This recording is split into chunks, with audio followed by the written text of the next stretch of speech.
السلام علیکم ورحمۃ اللہ وبرکاتہ نحمدہ ونصلی علی رسولہ الکریم اما بعد فاعوذ باللہ من الشیطان الرجیم بسم اللہ الرحمن الرحیم وللہ الاسماء الحسنی فادعوہ بہا صدق اللہ العظیم۔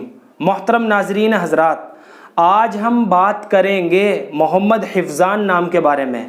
کیا بچے کا حفظان نام رکھ سکتے ہیں یا نہیں، اور اس نام کے معنی کیا آتے ہیں، اور اس نام کا مطلب کیا ہے؟ تو چلیے محترم ناظرین حضرات، محمد حفظان نام کی معلومات کو سمجھ لیتے ہیں۔ تو محترم ناظرین حضرات، حفظان نام کے معنی آتے ہیں حفاظت کرنے والا۔ محمد حفظان نام کے معنی آتے ہیں حفاظت کرنے والا۔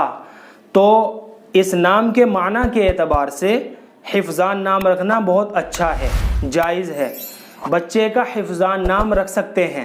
چلتے چلتے میں آپ حضرات کو ایک مشورہ دوں گا کہ آپ اپنے بچوں کے نام انبیاء اکرام علیہم الصلاۃ والسلام اور صحابہ اکرام رضوان اللہ تعالی علیہم اجمعین کے ناموں کے اوپر اپنے بچوں کے نام رکھیں، تاکہ ہمارے بچوں کو بھی ان کے ناموں کی نسبت حاصل ہو جائے۔